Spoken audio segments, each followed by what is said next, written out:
Party పని అయిపోయింది, 3 మొక్కలాటలుగా చీలిపోయింది. రాజకీయ ఆధిపత్యం కోసం ఆస్తులు 10 ఏళ్లు విజేచ్ఛగా ప్రజల నుంచి దోసుకున్నటువంటి ఆస్తుల వాటాల కొరకు అంతర్గతంగా గొడవలు జరుగుతూ ఉన్నాయి. ఆధిపత్య పోరులో నేను ముందని కవిత, కేటీఆర్, హరీష్ రావు పోటీ పడుతున్న సందర్భం. ఇలా కవిత చాలా మాటలు మాట్లాడుతోంది. ఆవిడ మహిళల అభ్యున్నతి గురించి మాట్లాడుతోంది. సిగ్గుచేటు. 5 ఏళ్ళు ఒక మహిళను క్యాబినెట్లో పెట్టుకోకుంటే ఆ రోజు గలమెత్తని నీవు ఇలా మహిళల కోసం పోస్ట్కార్డు ఉద్యమం అని ఏదో మాటలు మాడుతోంది. ఎవరు నమ్ముతారమ్మా నిన్ను? 10 ఏళ్ళు అధికారంలో ఉన్నావు కదా, అప్పుడు ఎందుకు మీ నాయన అడగలేకపోయావు? మొన్న రాసిన లేఖ 10 ఏళ్ల ముందు ఎందుకు రాయలేకపోయినావు? ఎందుకు లేకపోయినావు? ఇలా బీసీల గురించి మాట్లాడుతూ ఉంది.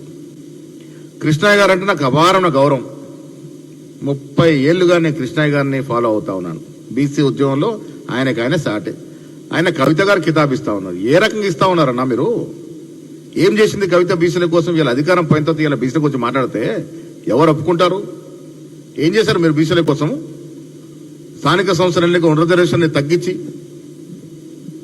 21% పడేసింది వీరు కాదా? ఎవరు ఏ బీసీకి వారు అందలమెక్కిచ్చారు, ఏ ఎస్సీకి అందలమెక్కిచ్చారు? ఇలా స్పీకర్తో 5 అవకాశం ఇచ్చాం దళితులకి.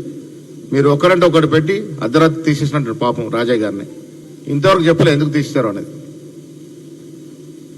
విచ్చలు విడిగా దోపిడి తప్ప, మోసం తప్ప 10 ఏళ్ల బీఆర్ఎస్ కాలంలో ఏమీ జరగలే.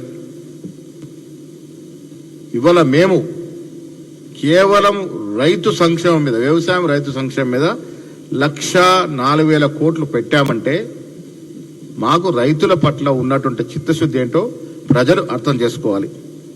2014 నుంచి 23 వరకు ఎన్ని మాటలు చెప్పి మోసం చేశారో ఒకసారి అర్థం చేసుకోవాలి. డబుల్ బెడ్రూమ్ అని సైరన్ మోగించి తుదకి ఎవరికి ఇల్లు ఇవ్వకుంటే ఆయన ఫలానం చిత్తగించిన సందర్భం. ముస్లింలకి, గిరిజనులకి 12% రిజర్వేషన్, కేజీ టు పీజీ ఉచిత విద్య, రకరకాల వాగ్దానాలు ఇచ్చి మోసం చేసి ఫలానం చిత్తగించినటువంటి నాయకులు ఇలా మాట్లాడుతూ ఉన్నారు. బీఆర్ఎస్ 10 ఏళ్ల కాలంలో వెలగబెట్టింది ఏంటి అంటే రాజ్యాంగానికి విరుద్ధంగా ప్రజాస్వామ్యాన్ని తుంగలు తొక్కే విధంగా ఫోన్ ట్యాపింగ్ చేసినారు. కేసీఆర్, కేటీఆర్కి ఎవడిచ్చాడు యాకు? మాలాంటి రాజకీయ నాయకులు యొక్క ప్రైవసీని దెబ్బతీసే హక్కు మీకు ఎవడిచ్చినాడు? సినీ తారల జీవితాల్లో, కుటుంబాల్లో తగాదాలు వచ్చి ఎంత దూరం పోయిందో మనం చూసాం. కేవలం ట్యాపింగ్ వల్ల. మీ అవసరాల కొరకు, మీ స్వార్థం కోసం సినీ తారలు కూడా వదలలే. సినీ తారల ఫోన్లో ట్యాపింగ్ చేసి సంసారంలో చిచ్చు పెట్టిన ఘనత బీఆర్ఎస్ ప్రభుత్వాన్ని. జడ్జిల్ని వదలలే, వారి మాట వినని బ్యూరోక్రాట్స్ వదలలే, తుదకి బీఆర్ఎస్ ఎమ్మెల్యేలు కూడా వదలలే. ఎవరు ఎటుపోతున్నారో అందరి మీద ట్యాపింగ్ పెట్టినట్టు సందర్భం. కొన్ని వేల ఫోన్లు ట్యాపింగ్ చేసినారంటే దేశ చరిత్రలో అతి హేయమైన చర్య అది. కేసీఆర్ బాధ్యత, కేటీఆర్ మాకేం సంబంధం? ఏదో లీగల్ నోటీస్ అని ఒక స్టేట్మెంట్ ఇచ్చినాడు. ఏంటి లీగల్ నోటీస్ మీరు ఇచ్చేది? మీరు మీ నాయన సంబంధం లేకుండానే ప్రభాకర్ రావు గారు ట్యాపింగ్ చేసినాడా? అసలు ప్రభాకర్ రావుని పెట్టింది ఎవడు? ఒక రిటైర్ అయిన అధికారిని దేశ చరిత్రలో ఎక్కడ లేని విధంగా ఇంటెలిజెన్స్ చీఫ్గా ఎట్లా పెడతారు? మీ అవసరాలు తీసుకోవడానికి కదా. అలాంటి రిటైర్డ్ అధికారిని పెట్టి, మీ అడుగులకు మడుగులొత్తే అధికారిని పెట్టి మాలాంటి ఫోన్లని ట్యాప్ చేయడం అనేది నేరము. డెఫినెట్గా దీంట్లో ఎంతటి పెద్దవారైనా శిక్ష పడాల్సిందే. మీరు చేసిన నిర్వాహకం ఇంత అంత కాదు. కాళేశ్వరం ప్రాజెక్టు కట్టారు, లక్షల కోట్ల రూపాయలు ప్రభుత్వ ధనాన్ని దుర్వినియోగం చేశారు. ఇలా మళ్ళీ మేము 9 ఏటి కడితే తప్ప ఆ ప్రాజెక్టు ఆచరణ సాధ్యం కాని ప్రాజెక్టుగా మిగిలిపోయే అవకాశం ఉంది.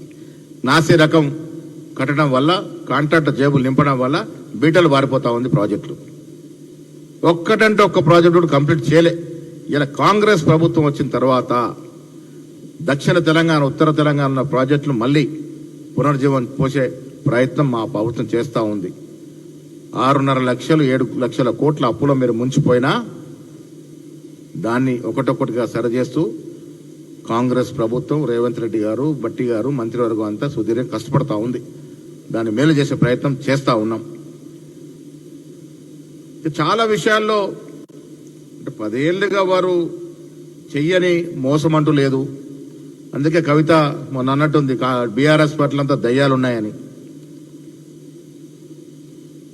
బీఆర్ఎస్ పట్ల దయ్యాలుంటే కాంగ్రెస్ పట్ల దేవతలు ఉన్నారు.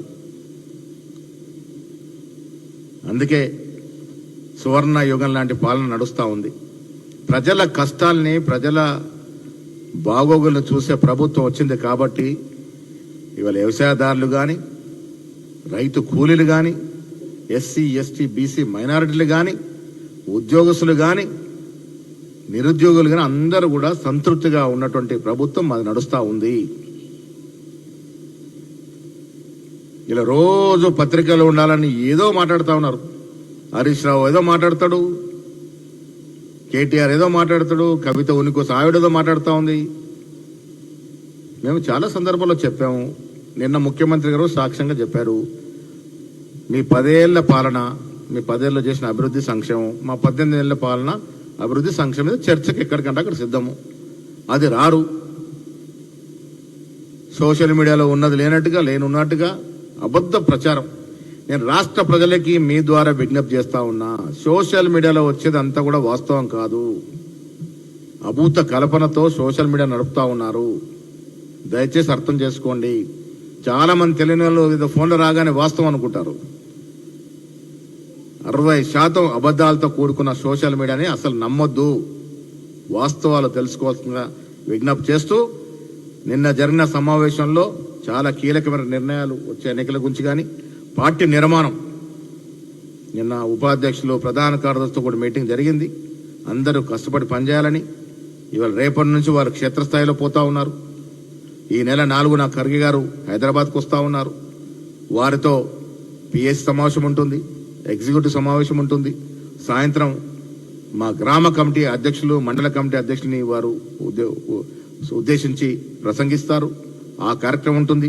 ఆ కార్యక్రమ నిర్మాణం కొరకు మా ఉపాధ్యక్షులు, ప్రధాన కార్యదర్శులు రేపు మార్నింగ్ నుండి వారికి అలాట్ చేసినటువంటి పార్లమెంట్లో, అసెంబ్లీ నియోజకవర్గాల్లో పోయి పనిచేస్తారు.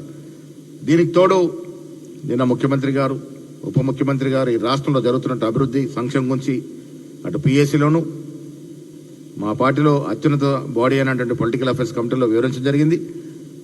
వైస్ ప్రెసిడెంట్ జనరల్ సెక్రటరీ కూడా వివరించడం జరిగింది. అన్ని కార్యక్రమాలు కూడా సజావుగా జరుగుతూ ఉన్నాయి. ఇది గోల్డెన్ పాలన